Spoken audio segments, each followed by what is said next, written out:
The manager, the bartenders, waiters, everybody knew him. Clark's was his real home. He merely went elsewhere to sleep. He drank very little despite his appearance, but he always paid for drinks and stayed at the bar for hours, occasionally taking a few steps to the men's room, a pavilion of its own, long and old-fashioned, where you urinated like a Grand Duke on blocks of ice. To Clark's came advertising men, models, men like himself, and off-duty cops late at night. He showed Noreen how to recognize them. Black shoes with white socks. Noreen loved it. She was a favorite there with her looks and wonderful laugh. The waiters called her by her first name. Noreen was dark blonde, though her mother was Greek, she said. There are lots of blondes in the north of Greece where her family came from. The ranks of the Roman legions had become filled with Germanic tribesmen as time passed, and when Rome fell, some of the scattered legions settled in the mountains of Greece. At least that was the way she had heard it. So, I'm Greek, but I'm German too, she told Arthur. God, I hope not, he said. I couldn't go with a German. What do you mean?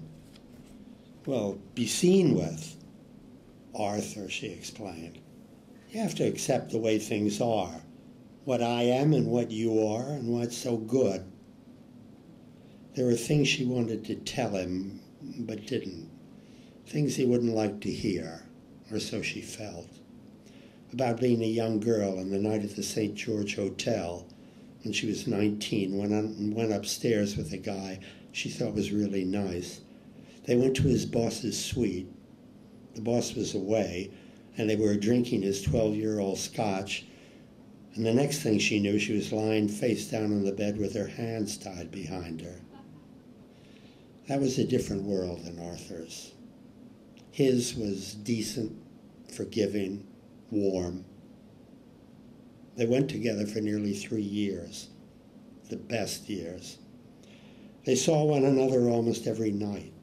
She knew all about his work. He could make it seem so interesting. The avid individuals, the partners, Buddy Frackman, Warren Sender, and Morris. She had actually seen Morris once on the elevator. You're looking very well, she told him nervily. You too, he said, smiling. He didn't know who she was, but a few moments later he leaned toward her and silently formed the words, 87. Really? Yes, he said proudly. I'd never guess. She knew how, one day, coming back from lunch, Arthur and Buddy had seen Morris lying in the street, his white shirt covered with blood. He'd accidentally fallen, and there were 2 or 3 people trying to help him up. Don't look, keep going, Arthur had said. And he's lucky having friends like you, Noreen said.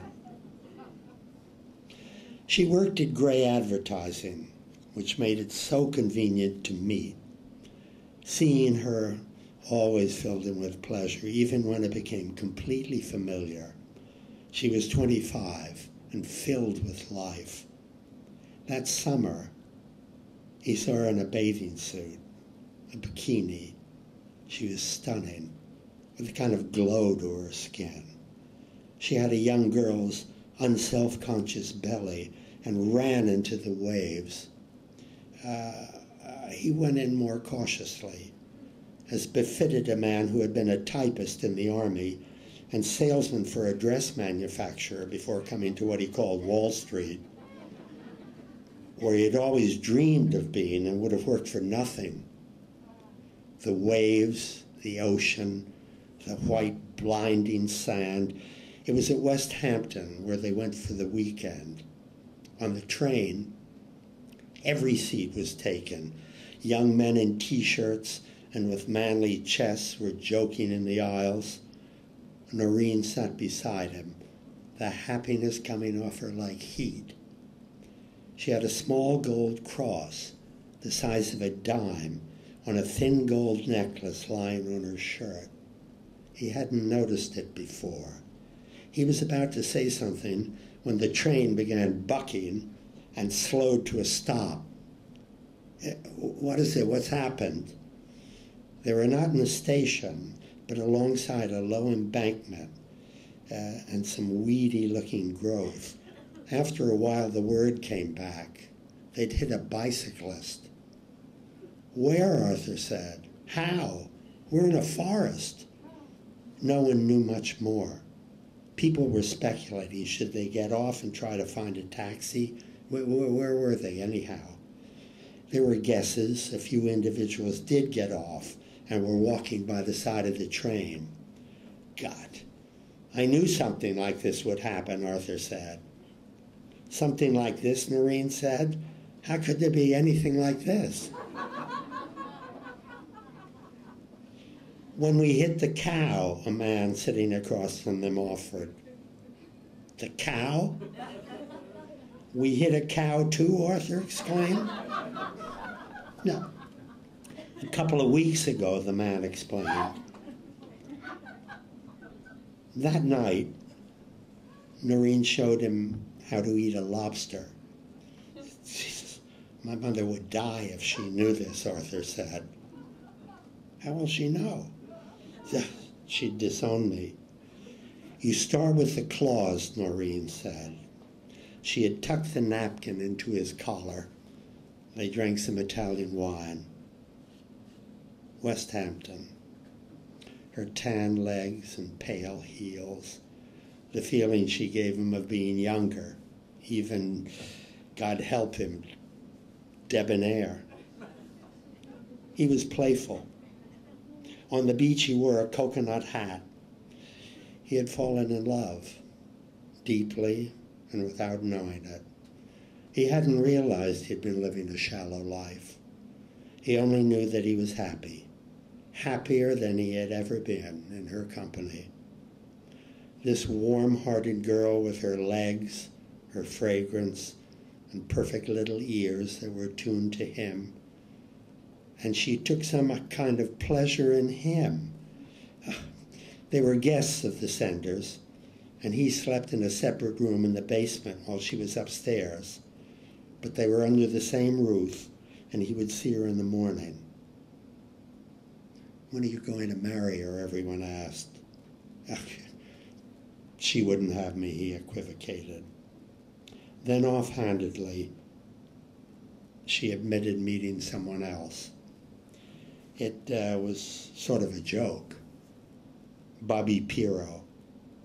He was stocky, he lived with his mother, had never married.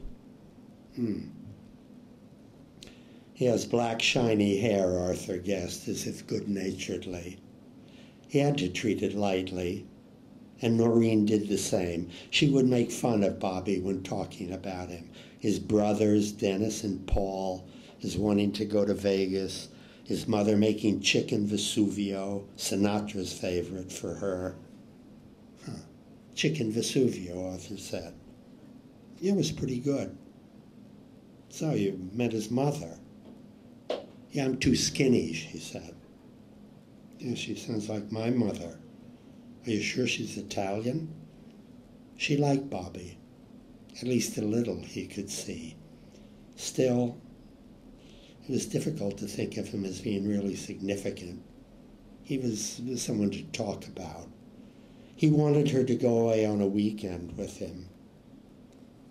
To the Euripides, Arthur said, his stomach suddenly turning over. Oh, not that good. The Euripides Hotel that didn't exist, but that they always joked about because he didn't know who Euripides was. Don't let him take you to the Euripides, he said. Oh, I couldn't do that. It's a Greek place, she said, for us Greeks.